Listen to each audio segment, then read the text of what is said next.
2차 하락 반드시 온다. 2차 하락이 오지 않고 다시 대세 상승으로 가기는 어렵다. 어차피 내려가야 올라가는 건데 영원히 끝나지 않는다. 이제 그럴 때가 온 거죠.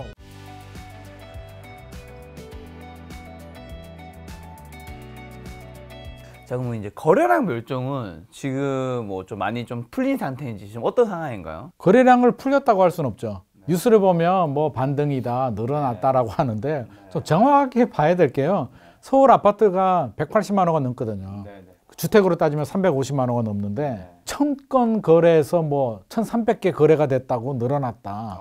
몇십 프로 늘어났다라고. 월 단위로 말씀하시는 그렇죠, 거죠? 월 단위로. 네네. 작년 이제 거래가 안 될 때 뭐 500개, 600개 서울 기준에서 500개, 600개면 서울 25개 구 중에 몇 개가 거래가 됐을까요? 거의 뭐 안 된 거잖아요. 25개 구에서 한 구에 20개? 20개. 20개, 30개 거래가 된 거잖아요. 공인중개사무소가 한 단지에 수백 개가 될 한 것 단지에 같은데. 5개에서 20개까지 있는데, 그러니까 아예 거래가 거의 안 됐다고 보셔야 될 것 같고요. 1월 달에 1300개로 늘어났습니다. 1300 몇 건으로 늘어나서 1월 달 늘어났다라고 하는데 800개나 1300개나 제가 볼 때는 2월 달은 또 조금 줄어들었습니다. 1000개로 줄어들었는데 이런 거래량 의미가 없다. 굉장히 낮은 수준이고요. 어차피 도찐 개찐입니다. 밥을 한 공기는 먹어야 되는데 한 숟가락밖에 없어요. 한 숟가락이나 반 숟가락이나 모자라는 거는 똑같아. 그래서 저는 큰 의미를 부여하진 않고요. 거래가 잘 될 때는 월 5,000개에서 많이 될 때는 15,000개까지 됐거든요. 15,000건까지 됐는데, 아니 뭐 1000건, 1300건, 800건이 그 의미를 두지 말자. 1월 달에 이제 규제가 풀리고 여러 가지 때문에 소폭 늘어났다. 그 정도 그냥 시그널 의미 정도로 부여해야지 이걸 회복세다, 거래가 늘어났다 이렇게 보면 안 될 것 같고, 거래가 굉장히 중요하죠. 우리 벌집 순환 모형 이론이라고 있는데 부동산 가격과 거래량을 가지고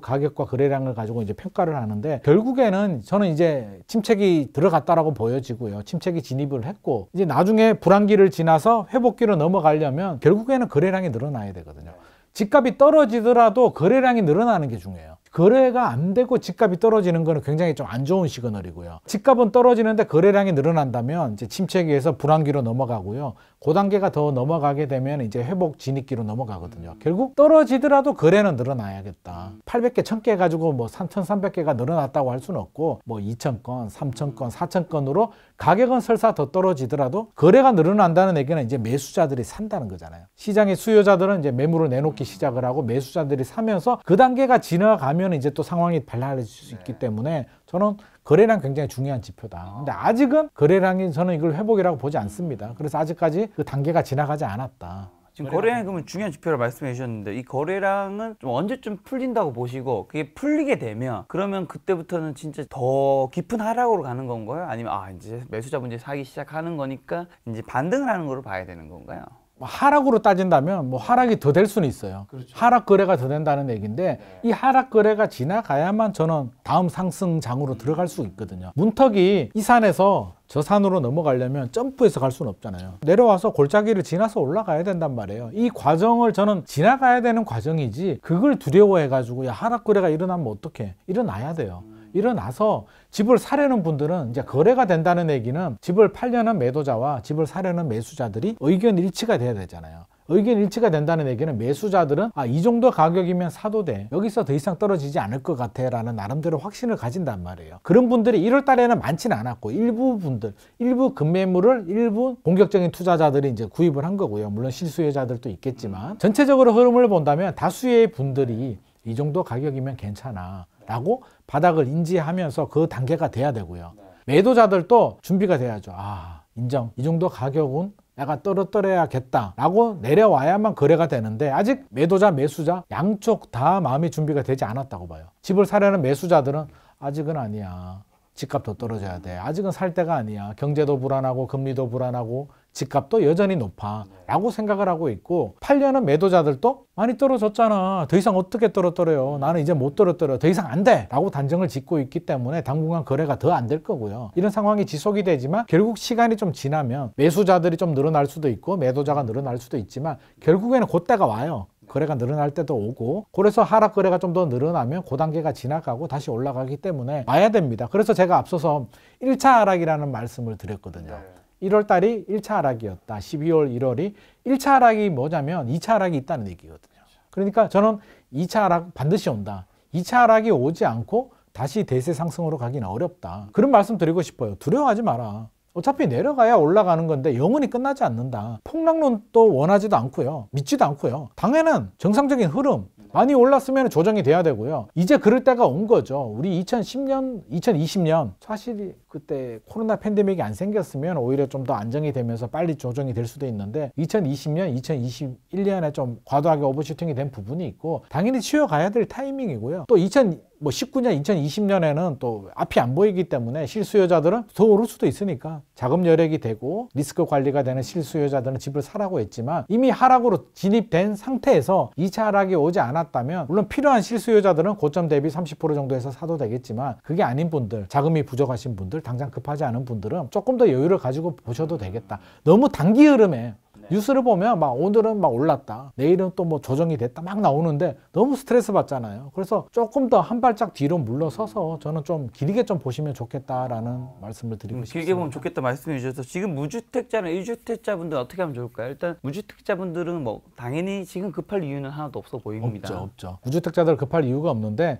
사실 마음은 그렇게 여유롭지 않을 거예요. 뉴스를 봐서 둔천주공 뭐 완판이 됐다, 청약 경쟁률이 높다, 헬리오시티 가격이 올랐다는 뉴스를 보면 가슴이 아마 철렁철렁 내려앉을 거거든요. 그래서 조금 길게 봤으면 좋겠다. 그리고 우리 과거 흐름을 보더라도 물론 미래는 알 수 없어요. 미래는 알 수 없기 때문에 저는 무작정 기다려라고 말씀드리고 싶지는 않은데 지난번 시간에도 이제 바닥의 시그널 막 말씀을 드렸잖아요. 뭐 미분양이 10만 호 가야 된다. 가격은 고점 대비 30에서 50% 정도 떨어진다. 강남 규제 지역 풀린다. DSR 풀리는 거 봐라. 패닉 세일이 나오는 거 봐라. 마지막에 양도세 특례 5년간 양도세 면제 나오는 거 봐라. 이렇게 여러 가지를 말씀드렸는데 아직 제대로 된 게 하나도 없거든요. 이제 미분양이 아마 가장 먼저 10만 호 도달할 것 같고요. 고점 대비 30% 떨어지긴 했지만 그거는 대외적인 충격으로 가파른 금리 인상으로 떨어졌고요. 정상적인 메커니즘에 의해서 다수의 다주택자들이 매물을 내놓고 시장의 수요자들이 사면서 거래가 수반이 되면서 30% 40% 거래된 게 아니기 때문에 아직 그 단계까지는 가지 않았어요. 그래서 시간 많이 남았고 앞으로 기회 많이 있습니다. 많은 분들이 이제 마음에 조급하면, 조급증, 막 불안한 마음이 가지면 판단 미스를 하거든요. 제발 조급한 마음을 좀 버리셔라. 시간 많이 남았다. 그럼 1주택자분들은요? 1주택자들은 이제 조금 더 생각을 달리 해야 되죠. 무주택자들도 한마디만 더 드리면 사전 청약 같은 거 있잖아요. 사전 청약은 저는 하셔도 된다고 봐요. 그 윤석열 정부에서 이제 뉴홈이라고 첫 공공주택 브랜드 뉴홈이 나왔는데 나눔형 주택이라고 시세 대비 70% 이하로 분양을 하고요. 시세 차익도 70%만 보장을 해주는데 이 나눔형이 인기가 좋아요. 최근에 이제 결과를 보니까 시장에서 반응을 보면 알잖아요. 이 안 좋은 분위기임에도 불구하고 고양 창릉 신도시도 높게 나왔고요. 토지 임대부긴 하지만 강동구 강일 3단지도 높게 나왔는데 저는 혜택이라고 보거든요. 항상 MB 정부 때도 보금자리, 반값 아파트 그 기회였잖아요. 그런 거 잡은 분들 괜찮았거든요. 이번에도 나누면 앞으로 사전 청약 물량도 많이 나와요. 특히 3기 신도시, 고양 창릉, 뭐 남양주 왕수, 하남 교산, 부천 대장, 인천 계양 이런 사전 청약 나오면 자금이 좀 부족하신 분들은 적극적으로 공략을 해라. 집값 떨어진다고 해서 마냥 넋놓고 있지 마시고 이런 물량들은 공격해도 좋고요. 좀 자금력이 되시는 분들은 고점 대비 30% 정도 떨어지시는 분들은 좀 먼저 좀 들어가야겠다라고 생각하시는 분들은 이 정도 수준에서 들어가도 되겠다.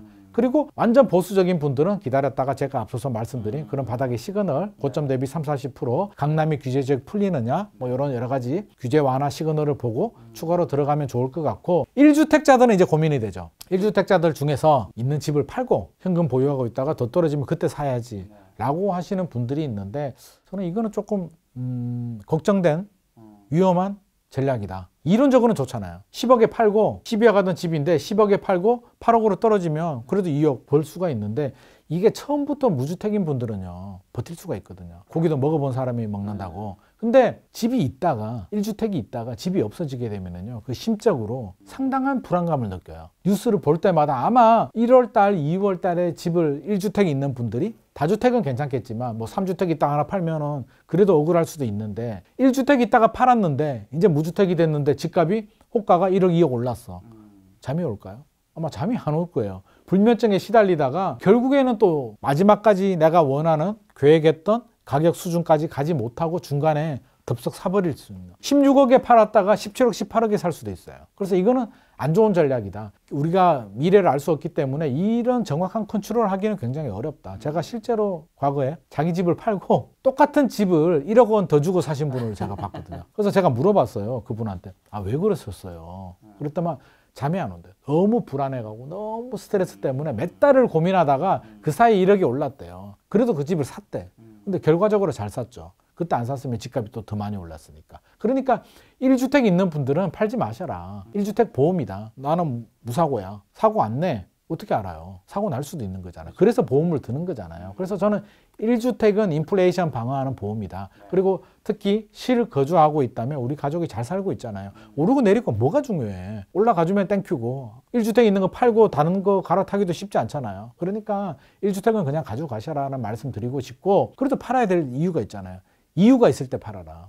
그 이유가 뭐냐면 첫 번째는 좀 더 좋은 아파트로 갈아타기 위해서. 뭐 지역이든 아파트든 면적이든지 간에 애가 커가지고 큰 평수가 필요해. 그때는 내 집을 팔고 바로 실시간으로 갈아타셔야 돼요. 팔고 현금 가지고 있다가 떨어지면 사야지 그러면 이제 꼬여. 집값이 떨어지면 불안해서 더 떨어질까 봐 못 사고요. 올라가면은 닭 쫓던 게 지붕 쳐다보듯이 불안한 마음에 또 못 사거든요. 팔고 잠시 주춤하면 다시 들어가기 굉장히 어렵습니다. 내려가도 문제고요. 올라가도 문제이기 때문에 설사 갈아타려고 판다고 하면 갈아탈 집 알아보고요. 내 집 알아본 다음에 거의 팔리면 실시간으로 계약을 하고, 내 집이 계약될 것 같으면 내가 갈아탈 집도 바로 계약 단계까지 가서 받고 바로 계약을 하고, 이렇게 실시간으로 움직여야지 그 타이밍을 잘못 잡아버리게 되면 제가 낙담하고 굉장히 난처하신 분들을 굉장히 많이 봤거든요. 그래서 갈아탈 때는 바로 상급지로 실시간으로 갈아타야 되고, 현금 가지고 있다가 타이밍을 보고 갈아타는 거는 굉장히 어렵겠다. 두 번째 기준은 팔아야 될 이유가 있을 때, 예를 들어서 배우자 중에 뭐 남편이든 배우자든 간에 직장을 그만두고 퇴직을 한다든지 해서 수입이 줄어들어요.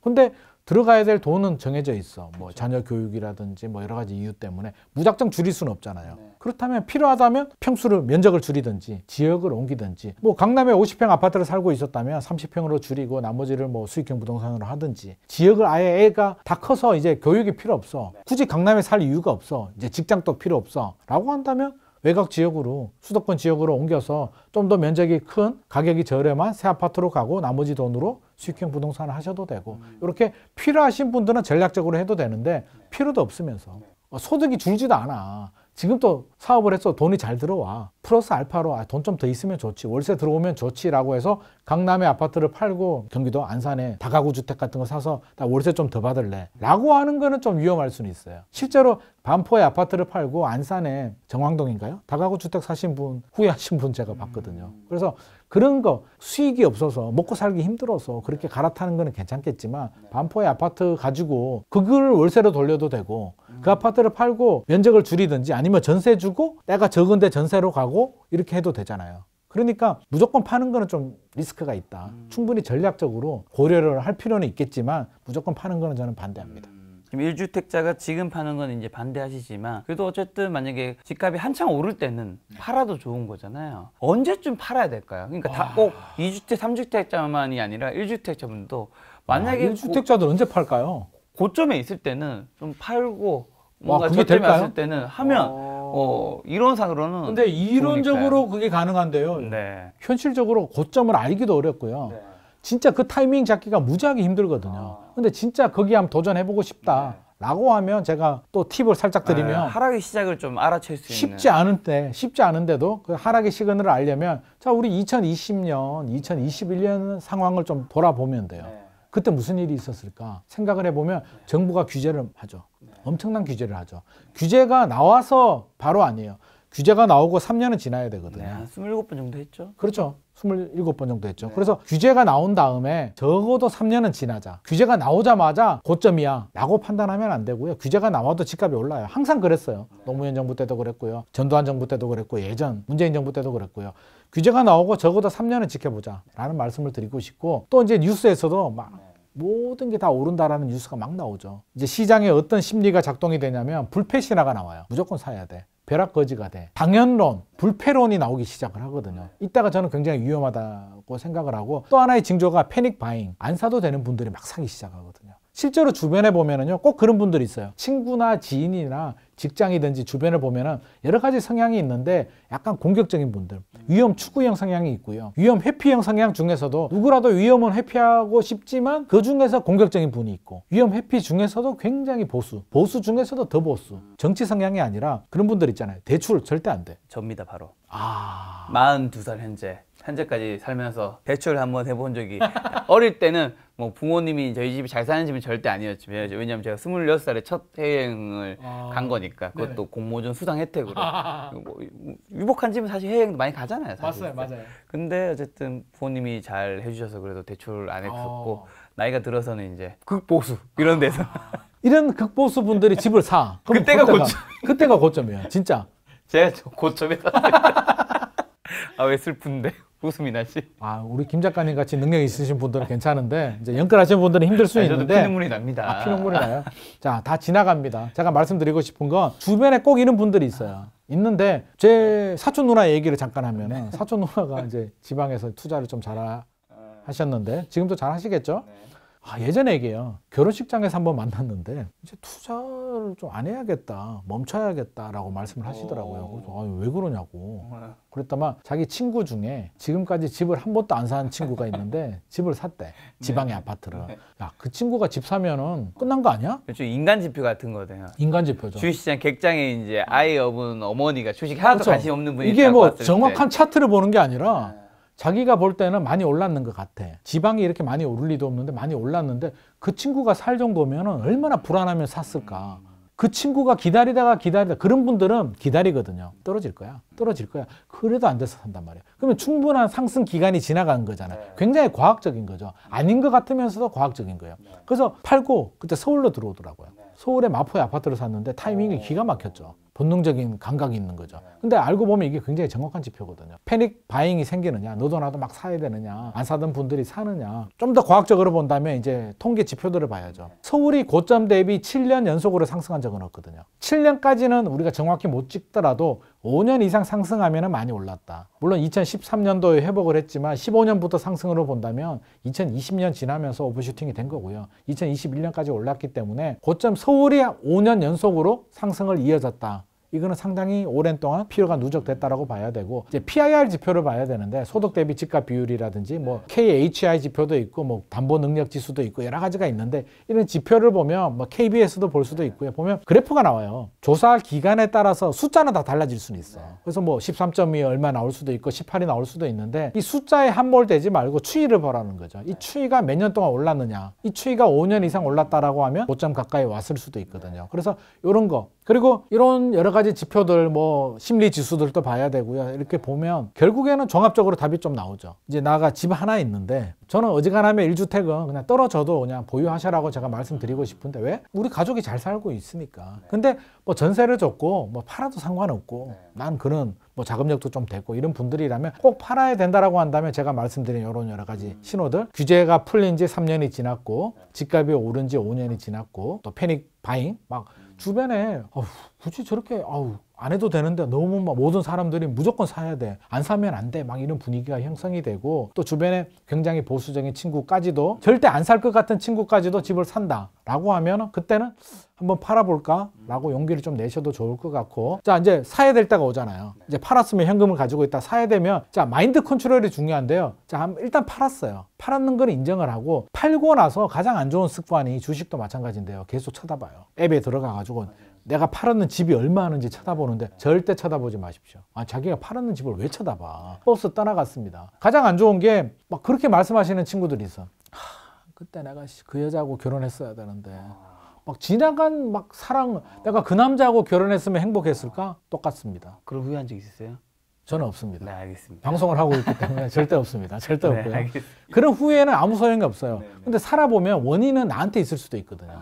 상대방, 그 사람하고 결혼해도 비슷해요. 그러니까 그런 후회 절대 하지 말고, 팔았으면 내가 결정을 한 거예요. 내가 팔기로 결정했잖아요. 나의 결심을 믿고, 설사 팔고 나서 똑 떨어지면 어떤 마음이 드냐면, 난 역시 잘 팔았어, 난 너무 똑똑해 라고 하는데, 실제로 그럴 가능성이 많지 않고요. 제가 말씀드린 이런 시그널에 맞춰서 팔았는데 올라갈 가능성이 높아요. 실제로 좀 더 올라가. 그러면 내가 그 사람 말 안 들어야 되는데 내가 그놈의 자식 말 안 듣고 내가 안 팔았어야 되는데 생각이 들 수도 있는데 올라가다가 내려가거든요. 정확하게 찍을 수는 없어요. 우리가 100% 바닥, 100% 고점 절대 못 찍습니다. 그건 완전 운이고요. 좀 더 올라갈 수도 있는데 마인드 컨트롤을 나 충분히 많이 올랐잖아. 그 정도면 됐고 내 집을 산 사람도 바로 떨어지면 어떡해. 그 사람도 좀 올라야지 라는 마음을 가지고 좀 편안히 생각하시고요. 절대 쳐다보지 마세요. 그냥 일상에 충실하세요. 집 없는 사람들이 왜 무주택으로 오래 가냐면 관심을 안 가지기 때문이거든요. 관심을 꺼야 돼요. 팔았으면은 바로 6개월 만에 상승장으로 다시 오지 않아요. 7년을 오르면 3년은 쉬어야 되는 게 정상이거든요. 그러니까 일상에 충실하세요.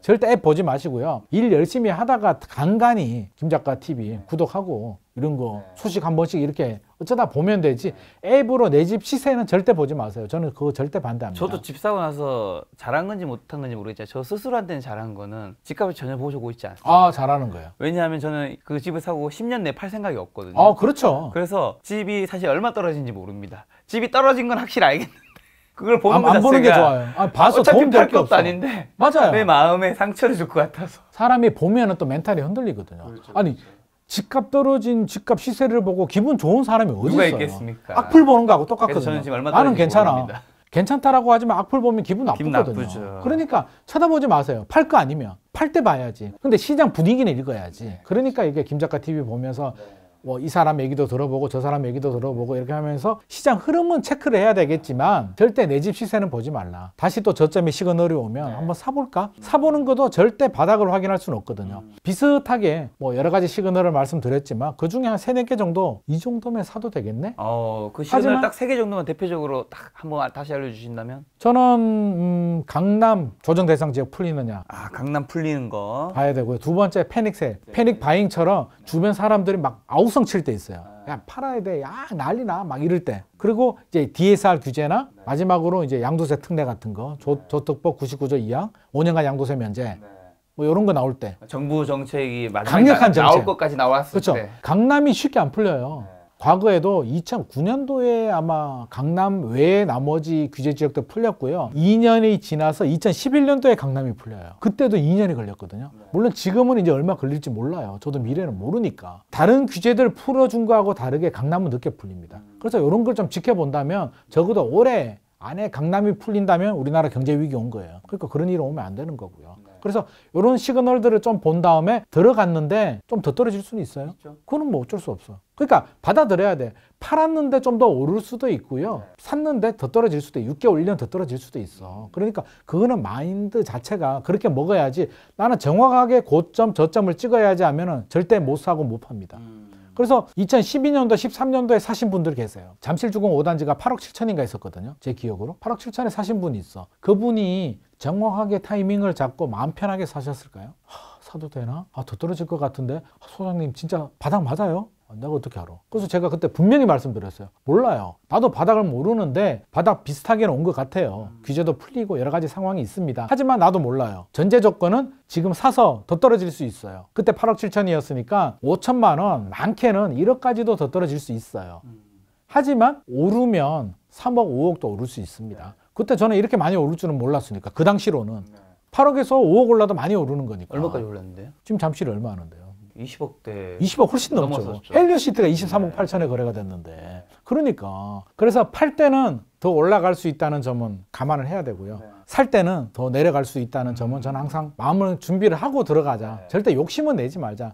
절대 바닥 고점을 찍는 거는 욕심이기 때문에 그런 마음가짐으로 했으면 좋겠고, 다시 말씀을 드리지만 1주택자들은 많은 쉽지만 저도 어려울 거예요. 저도 팔고 사람 마인드 컨트롤이 잘 안 되거든요. 그래서 1주택자들은 집이 뭐 서울이라든지 뭐 괜찮은 아파트라면 가급적이면 보유해라. 저는 보유하기를 원합니다. 보유하고요. 더 떨어지더라도 신경 쓰지 말고 바닥에 시그널이 오면 하나 더 사야죠. 저는 2주택까지는 투기 아니라고 보기 때문에 하나 더 있어야죠. 그래서 나 노후 준비도 해야 되고, 집 하나 있는 걸 팔고 어디 가요? 나는 내 집이니까 계속 살아야 돼요. 주거의 안정을 위해서 집 하나는 있어야 되고, 기회가 됐을 때 하나 더 사는 정도, 그런 목적을 가진다면 저는 그렇게 좀 전략을 짜는 게 좋을 것 같습니다.